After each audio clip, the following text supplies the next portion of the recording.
নমস্কার। আজকের রেসিপিটা তাদের জন্য যারা প্রচণ্ড পরিমাণে হেলথ কনসিয়াস, যারা ভাবো লাঞ্চে কী খাওয়া যায় আর ডিনারে কী খাওয়া যায়। বাঁধাকপি, গাজর, ক্যাপসিকাম, টমেটো, নুন, হলুদ, কাঁচা লঙ্কা কুচি, সামান্য তেলে এটাকে ভালো করে নাড়াচাড়া করে এর মধ্যে কাঁচা ছানা দিয়ে ভালো করে নাড়াচাড়া করলাম। হ্যাঁ, একদম কিন্তু কোনো মশলা নেই, একদম সামান্য তেল।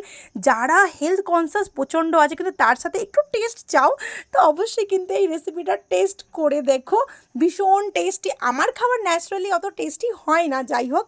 তো এইদিকে আমি সবজি আমার রেডি, এইদিকে আমি দেখো রুটি গরম করে নিচ্ছি। এটা আমার আজকের ডিনারে ছিল। আর রাতের খাবারটা আমি সন্ধ্যে 7টার মধ্যে খাই, যার জন্য আমার ভীষণ তাড়া থাকে। আর সবসময় গরম গরম রুটি করে খাওয়া আমার পক্ষে সম্ভব না, তাই আগে রুটি আমি বানিয়ে নিয়েছি। এটাকে এখন সেঁকে নিয়ে তারপর আমি খেতে বসে পড়েছি। দারুণ টেস্টি। এইদিকে আমার বেটুর জন্য আমি একটু সবজি বানিয়ে নিয়েছি, কারণ দেবুর জন্য আর তোজোর জন্য আলাদা করে আমি রান্না করি। আর আমার বাড়ির নিয়ম, আমি সবার আগে খাই, বাকিরা লেট করে খাই। খাবারটা খেতে কিন্তু বিশ্বাস করো দারুণ টেস্টি, দারুণ টেস্টি। অবশ্যই ট্রাই করো, কমেন্ট করে জানিও।